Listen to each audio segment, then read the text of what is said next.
welcome to the Copy Game Movie Show. My name is Deshaun, and today I am here to review Space Jam: A New Legacy. Now, the original Space Jam is an interesting movie. It's not good.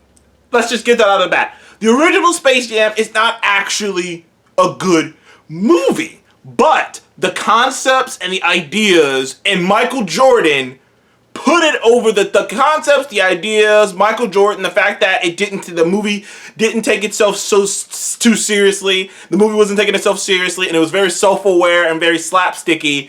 That there's some entertainment to be, but it's very entertaining. That's it. It's not a good movie, but there's very entertaining stuff to get out of it. Plus, just the chance to see Michael Jordon in these kind of a context that you've never seen him in before ever. Plus the whole. Sorry if I got this thing going on under my face. The sun's kind of at a weird point right now where it's like hitting it at an angle to kind of give me that weird thing. But anyways, back to Space Jam. There was a Space Jam. And the movie was a kind of original. Like, that was a concept. That was something that hadn't really been done. And the whole live action people interacting with animated characters thing, it's something that had been done up to that point when the original Space Jam came out, like 1995 or something like that, 96 I want to say. But at that point, it hadn't been done, but it hadn't been done all that often. I'm not sure if Who Framed Roger Rabbit had came out yet. I think it had came out, but that took it to another level, clearly. Who Framed Roger Rabbit? Who Framed Roger Rabbit is pretty much the gold standard of live action people interacting with animated characters. I believe Who Framed Roger Rabbit did it better than any movie, especially of that time in the early 2000s. But Space Jam was it's one of those movies that as time went on, it got more and more popular because the mystique around it, the fact that the mystique of Michael Jordan even grew. The mystique of Michael Jordan grew, the characters themselves grew, so that movie grew. But it's not a good movie, but it's entertaining. It's entertaining and self-aware, and the thing about it is, as convoluted and weird and not as good as the plot and paper thin as some of the stuff is in the original Space Jam, it's original. Space Jam New Legacy is almost the opposite of that. Almost, in terms of a lot of things. By the way, I'm just going to go up the bat. This is a bad movie. It's a really bad movie. And I know I'm going to get a comment. And I've already seen reviews and people saying, like people clapping back at people who have negative reviews about the movie saying that this is kids' movies. But this is a kids' movie. I'm sorry. I've seen Pixar. I've seen Up. I've seen Toy Story. I've seen The Lion King. I've seen Moana. I have seen kids' movies, okay? I've seen movies that are made for kids done well, okay? This isn't. I've seen cartoon shows. You got shows on Netflix like Carmen Sandiego that's made for kids, but it's done great. I've seen it. Just because something is made with kids as a target audience does not mean you have to be lazy and do a shit job. I hate that. Whenever I hear someone go, well, this is for kids, I'm like, well, then you think your child's an idiot. That's what I think. Whenever someone's looking at something that's stupid and they go, well, it's just for kids, I'm like, oh, then your kid's an idiot then. Because clearly you don't think your kid deserves anything good. Clearly, you don't think your kid can handle something a little bit better than that. Clearly, you don't want your kid to think. But that's fine. If you think that way, if you're that person who just shoves stupid shit in your kid's face and is just like, well, it doesn't make any sense. It's kind of stupid. Ah, well, it doesn't matter. It's just for kids. Cool. Got dumb, stupid kids. Anywho, this movie is pretty bad. Honestly, it's so bad. For the first time ever, I took notes. Because about a third way through this movie, I was just like, there was so many problems I had that I was like, I don't think I'm going to remember them all. So let me write them down. First of all, which I don't even have to look at my notes for, LeBron James is fucking terrible. And the thing about it is, he was in that movie Trainwreck. And he was good in that movie Trainwreck. But now I'm starting to think that the only reason I thought he was good in that movie Trainwreck was because he was in there sporadically, just in moments, and he just delivered like dialogue. And like he wasn't really there for a very long time. But when you focus the movie around, but like it was crazy. Right off the jump, He was just delivering dialogue, which, by the way, another side note, the dialogue is terrible in this. Outside of some of the bits from the actual tunes, and some bits that Don Cheadle's just giving so much energy to that you're just like, well, I guess that's kind of, okay, I'm rolling with you, Don. You're giving it everything. Man, the dialogue's terrible in this. But, like, his acting is rough. It is rough. It is rub your dick on sandpaper rough. It is rough. I mean, jeez. Like, it's, oh man, it's ashy skin rough. Like, his acting is tough. I mean, his acting, it's like just like he is chewing a 22-cent steak. Like a $1 T-bone steak. And that shit ain't coming apart. It is rough. Like, and it's like that through the entirety of the movie. And even when he's in tune form, it's kind of still like that. So it started off on a rough patch. It already started off getting to me. But the biggest, most damaging thing, which is clearly the biggest, most damaging thing, which is the thing that most people have brought up. This entire movie is so much, it's such a big advertisement for Warner Brothers themselves and HBO Max. It's such a huge advertisement for HBO Max and Warner Brothers. And they put so much shit in this from the start, where you get the Warner Brothers logo, but then they go like, oh, it's the Warner Brothers logo again. It's the Warner Brothers logo here. It's the Warner Brothers logo is here. Oh, it's Warner Brothers. Oh, it's the Warner Brothers here. It's Warner Brothers there. There's so much shit shoved in your face throughout this entirety of this movie that it could be considered propaganda. It might be Warner Brothers propaganda. Because if they would have you believe that Warner Brothers is not the center of the entertainment world, the center of the world.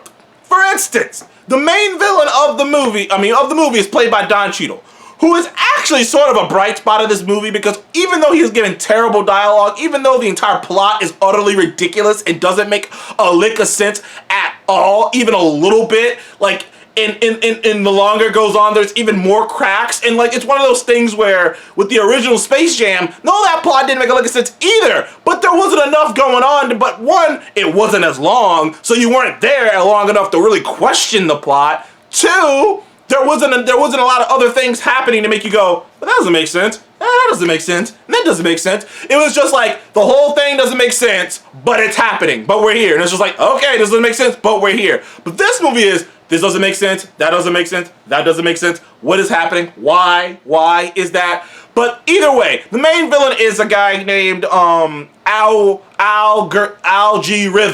Like, that's his name, Algorithm. Yeah, Algorithm. The Great Algorithm.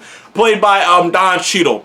And he's like a computer algorithm who is upset that no one pats him on the back for being, for doing his job that he was created to do. Whatever. But apparently this algorithm is the most advanced piece of technology in the world. And like, I was like, Warner Brothers developed the most advanced technology in the world. I'm like, yo, be honest with me. Everyone in my comment section, I know some people hate Disney. I know some people think I suck. I am all on Disney. I let Disney do whatever. I'm all on Disney stuff. I have never seen Disney make a movie like this. The closest thing Disney did to this was that brief, like 10 to 12 minute, maybe 15 scene in Wreck-It Ralph where they were in the internet and they went to a Disney area. Other than that, with the Disney princesses and the Marvels and Star Wars, other than that, not on this scale. It is in your face 24/7 with just Warner Brothers is the best. Warner Brothers, Warner Brothers, Warner Brothers this, Warner Brothers that, Warner Brothers this, Warner Brothers. I'm like, oh my God, I get it. And just shoving shit in your face. Game of Thrones, Harry Potter, DC, Iron Giant. Just throwing shit at you. Some shit that don't even make sense. Why are we even bringing it up? Not to mention that once it gets to the whole story, the actual story plot is just a bunch of cliches and shit you see coming.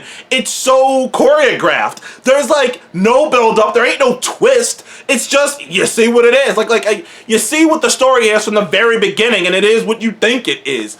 And not to mention that once they opened up the net, the wide web, to the idea that LeBron has to just find teammates inside of the Warner Brothers servers, whatever, it doesn't make a lick of sense that he went with the Looney Tunes. In fact, he starts off going, first person I'm picking up, Superman, I'm picking up King Kong. He's thinking about all these characters, and I wanted to see that movie. I wanted to see LeBron team up with Superman, King Kong, Batman, all these other characters, but they're forcing you because well, it's a sequel, so here, the Looney Tunes. And it's it worked out, but it didn't make a lick of sense. It didn't actually make any sense. But even there's other things that don't make sense. It's a sequel, and the characters, and they're iffy about how much of a sequel it is to the original. Because sometimes they outright say, oh, I haven't seen Michael Jordan in 25 years. Oh, Bugs, wink wink at the camera. Oh, basketball. I've done that before. Sometimes they outright hint to the previous movie, to the original Space Jam, and to what they did. They hint to that sometimes. But it doesn't make any sense because the story is playing out the exact same as the original Space Jam in terms of, oh, they don't know basketball. Only Lola Bunny knows basketball. The rest of them are still kind of confused about basketball. They need to really learn the fundamentals over again. They don't get it. But which doesn't make a lick of sense because they had just, 25 years ago, they all had just played basketball with Michael Jordan and they keep bringing him up. So clearly you guys still remember how to do this. So why did you just forget how to do this? The movie is all over the place. It's all over the place. It doesn't make any sense. Like I said, bad dialogue. I have one positive. I have two positives. Two positives. One, the actual structure of the movie, the way it looks, the actual structure of it is different. But by default, because it's been 25 years, no, not 25, it's 28 years? Something like that. It's almost been 30 years since the original movie. So by default, this movie has to be vastly different. Not because, they had some amazing ideas. It's just because of default. If any movie that was made damn near 25, 30 years ago gets remade today, unless you put it in that time period that it was made, if you make it modernize it to the day, it's going to be a completely different looking film. Same thing with this. It took a different angle. And Don Cheadle's having a blast. Don Cheadle is having the time of his fucking life. He is just chewing scenery. He is just having fun and just, you can feel the energy off of him. He was the most entertaining part of the entire film. Don Cheadle is the most entertaining part of the movie. He is having a great time as this villain. Granted, some of his motivations and whatnot doesn't make a lick of sense, but still, he's having a great time as a villain. And another side note, they really do promote esports. They promote the fuck out of esports and video gaming as a general. So that was kind of cool that they really put video gaming and esports over in the, wrestling terms being put over is, being, helped, put a spotlight on. They really put esports over in this movie. Other than that, it was bad. It was pretty dumb.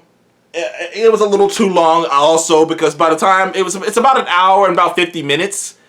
And there's about an hour and 25 minutes of movie in this. So there's about 25 minutes of movie that you're going to feel. I got to give this Space Jam a new legacy.